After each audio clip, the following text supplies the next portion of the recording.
Des images, des actes qu'on n'a pas forcément envie de revoir, qu'on condamne forcément, tout en sachant que cela est dommage parce qu'on n'a pas forcément pu profiter de la belle victoire importante du Real Madrid en barrage aller de la Champions League face à Benfica. Mais c'est vrai qu'il y a d'autres échéances aussi qui arrivent rapidement pour le Real Madrid, notamment ce samedi à 18h30 face à Osasuna en Liga. Buenas a todos y a todas, j'espère que vous allez bien. C'est Baki Koune de Madrid. On se retrouve pour une nouvelle vidéo à propos du Real Madrid. Bien sûr, pour se projeter sur une nouvelle échéance qui arrive, après cette belle victoire en barrage aller de la Champions League face à Benfica, les Madrilènes se retrouveront donc pour la 25e journée de la Liga du côté de l'Estadio El Sadar face à Osasuna. Et bien sûr, par rapport à cela, Los Chavales, on va se projeter sur ce match difficile qui attendra le Real Madrid ce week-end. Vous êtes prêts? Vamos! Eh bien, Los Chavales, toujours un plaisir de vous retrouver, comme vous le savez. Pas forcément dans la meilleure des conditions, puisqu'on sait très bien ce qu'il s'est passé, notamment ce mardi en Champions League, lors du barrage aller entre le Real Madrid et Benfica. C'est comme vous le savez, on a vu un très beau but de Vinicius Junior et surtout une victoire importante du Real Madrid pour prendre une option pour cette qualification en huitième de finale de la plus prestigieuse des compétitions européennes. Voilà, on s'est malheureusement arrêté sur des actes, sur des actions très controversées qu'on n'aime pas du tout voir dans le monde du football. Donc voilà, je ne vais pas forcément redétailler ce qu'il s'est passé. Toujours est-il qu'on était forcément très déçus de voir ce genre de choses en 2026. Donc bien évidemment, on se battra toujours contre le racisme, contre ces choses mauvaises, négatives pour le bien de ce monde-là. Donc voilà, très très déçus par rapport à ce qu'il s'est passé. Bien sûr, gros soutien à Vinicius Junior, surtout encore plus avec pas mal de bêtises qui ont été dites en après-match, notamment des paroles qui n'étaient pas forcément acceptables. Voilà, toujours est-il que c'est toujours difficile de vivre avec ce genre de comportement. On espère bien sûr que ce sera condamné. Bien sûr, on ne va pas préciser qui est le joueur tout simplement qui a osé se comporter de la sorte parce que de toute façon, il ne le mérite pas. Il ne mérite pas forcément qu'on prononce son nom comme certains joueurs du Real Madrid l'ont très bien dit. Voilà, assez déçu aussi que ce même joueur puisse potentiellement fouler la pelouse du Bernabéu la semaine prochaine en Champions League. Voilà, malheureusement, pour l'instant, il n'y a pas de justice, mais on espère que ce sera le cas un jour parce que je pense que ce genre de choses ont trop perduré dans le temps et on espère bien que ça finisse par s'arrêter à un moment donné. Toujours est-il que c'est un Real Madrid, sinon, à part tout ça, qui se sent finalement très très bien. On le disait, une belle victoire. Alors, comme on le disait, ce n'était pas forcément parfait face à cette équipe de Benfica. Mais voilà, c'est un Real Madrid aussi qui aura su être très efficace, notamment avec ce superbe but de Vinicius Junior. Défensivement, ça restait quand même un peu mieux que ce qu'on avait vu lors du dernier match face à cette même équipe de Benfica. Par la même occasion aussi, c'était une équipe de Benfica qui était aussi moins efficace. Voilà, on aura vu aussi pas mal de belles choses dans cette équipe du Real Madrid. Un Tchouaméni aussi qui aura été bon, d'ailleurs élu homme du match. Rudiger qui était pas mal non plus. Trent Alexander-Arnold avec le ballon qui était vraiment très très intéressant. Bien sûr, on voit que le latéral anglais manque un peu de rythme, mais c'est prometteur pour la suite. Et voilà, après, je pense qu'il manque peut-être un peu plus de combinaison pour cette équipe du Real Madrid, notamment pour déstabiliser davantage un bloc bas. Et voilà, il faudra continuer de travailler là-dessus. Mais comme on le disait, cette équipe du Real Madrid a encore beaucoup à montrer. Et pour l'instant, je reste assez dubitatif quant à ce qu'elle est réellement capable de faire pour la suite de cette compétition, notamment en Champions League, si elle est amenée à passer ce cap Benfica. Donc ça déjà, c'est une première chose. On retrouvera bien sûr le Real Madrid en Champions League la semaine prochaine pour valider son billet pour les huitièmes de finale de la Champions League. Attention parce qu'il n'y a qu'un but d'avance, on sait que ça peut aller très très vite en Champions League. Donc il faudra être vraiment très concentré pour cette équipe du Real Madrid de la première à la 90e minute, voire plus, voire 110, voire 120, parce qu'on a vu quand même qu'il y avait 12 ou 13 minutes de temps additionnel. Donc il faudra être vraiment concentré pour les Madrilènes et savoir faire la différence au moment opportun, au bon moment tout simplement, à des moments clés. Donc ça, c'était la petite parenthèse Champions League. Maintenant, on se projette sur la suite, comme vous le savez, c'est ce match face à Osasuna. Alors on le sait, match pas forcément facile, on sait toujours qu'à l'Estadio El Sadar face à Osasuna, ce n'est jamais simple. En plus, c'est un Real Madrid qui va certainement arriver en confiance, puisqu'on le sait, ce lundi, il y a eu cette défaite du Barça sur la pelouse de Girona pour la 24e journée de la Liga. Voilà, ce qui permet aussi au Real Madrid de reprendre le leadership en Liga avec 2 points d'avance sur les Blaugrana, 60 points pour les Madrilènes, 58 pour les Barcelonais, grâce à cette victoire du Real aussi le week-end dernier face à la Real Sociedad de 4-1.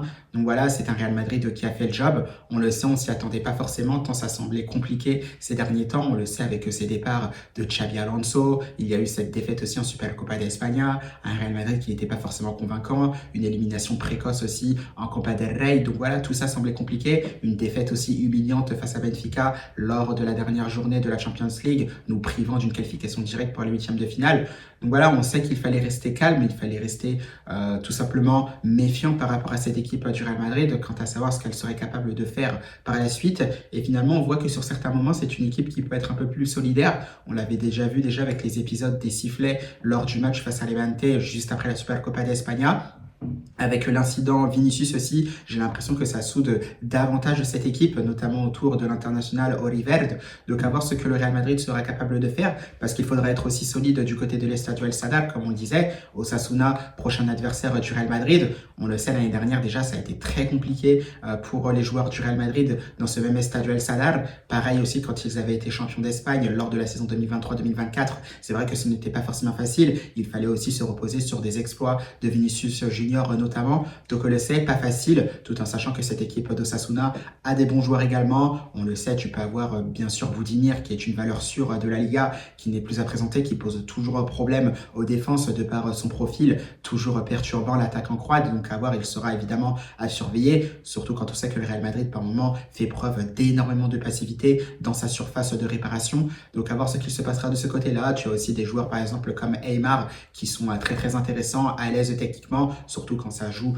chez eux, ça peut être très déstabilisant. Donc attention à ce genre de joueurs aussi qui peuvent poser des problèmes au Real Madrid. Maintenant, on le sait, le Real Madrid aussi part largement favori pour cette 25e journée de la Liga face à Osasuna, mais il faudra rester très solide parce qu'à Pamplune, on sait, il y a aussi une très belle ambiance qui peut poser aussi problème au Real Madrid parce que ça va certainement pousser les joueurs d'Osasuna à se donner davantage et surtout quand on joue contre le Real Madrid, voilà, on a toujours cette envie d'aller les chercher, d'aller les battre. Il y a ce supplément d'âme et il faudra vraiment en tenir compte pour les joueurs d'Arbelo.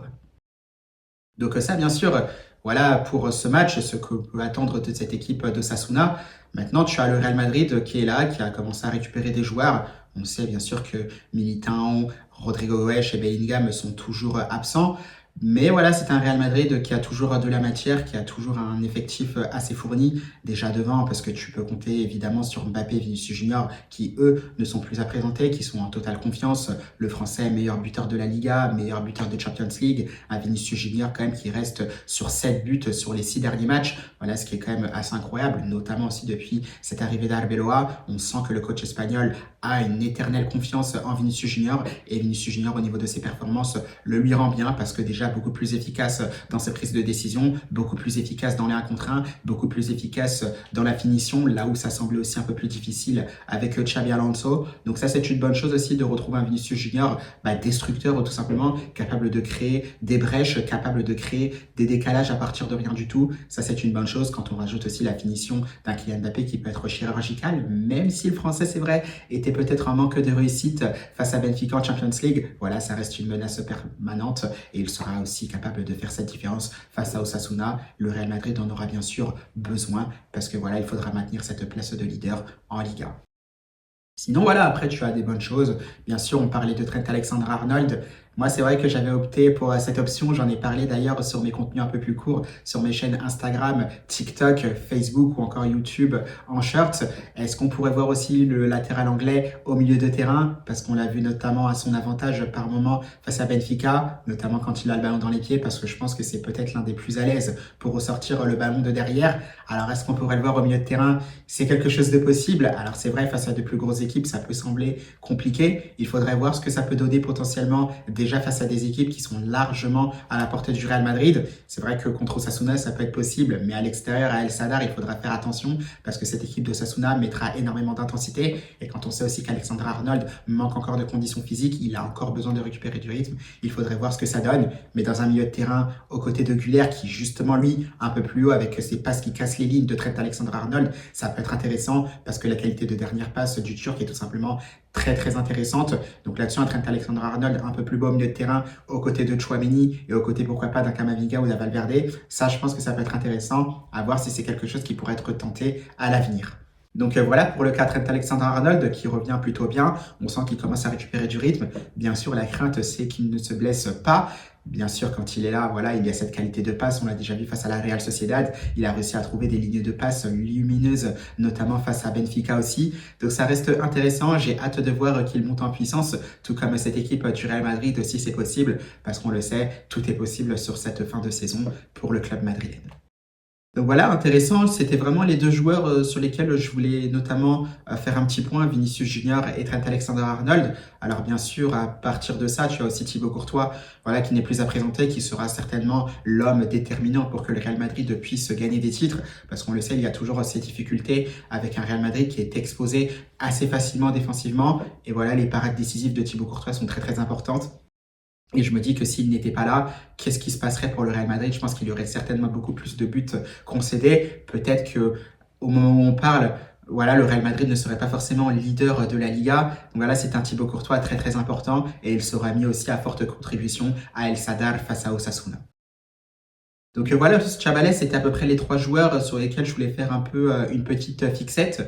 Maintenant, il faudra voir ce qu'il se passera par la suite pour ce match entre le Real Madrid et Osasuna. Le Real Madrid a les cartes en main pour creuser un peu plus l'écart certainement avec le Barça, du moins mettre la pression sur les Blaugrana. Donc à voir ce qu'il se passera de ce côté-là. On sait qu'Arbeloa se présentera aussi en conférence de presse ce vendredi, bien sûr avant le match du samedi à 18h30. On aura hâte d'écouter les mots d'Arbeloa. On sait que ça peut tourner aussi autour du cas Vinicius Junior, pour lequel ça reste très difficile visiblement de jouer dans chaque stade, tout le temps hué, tout le temps pris en grippe par les supporters. Donc voilà, il faut mettre tout le soutien qu'on peut mettre pour le joueur brésilien parce qu'il en a vraiment besoin et voilà qu'il continue de danser parce que ce qu'il fait quand il est en forme c'est tout simplement exceptionnel, capable de mettre des golassos dans la lucarne. Voilà, c'est du Vini, c'est le Vinicius Junior qu'on aime et on espère le voir encore comme ça très longtemps au Real Madrid. Donc voilà Los Chavales, c'est à peu près tout pour cette vidéo d'avant-match entre le Real Madrid et Osasuna. Voilà, on va suivre à peu près la conférence de presse aussi d'Arbeloa ce vendredi, avant bien sûr de se projeter tranquillement sur ce match qui nous attend entre le Real et Osasuna. Bien sûr, il y aura des citations qui sortiront par rapport à Arbeloa, ce qu'il aura à dire. Bien sûr, la liste des joueurs convoqués du Real Madrid pour ce match-là, le 11 de départ quelques minutes aussi avant le match ce samedi.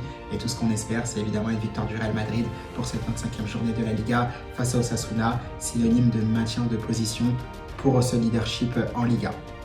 Donc voilà Los Chavales, on est déjà jeudi. Moi je vous souhaite bien sûr une très bonne journée, un très bon week-end et surtout à la Madrid.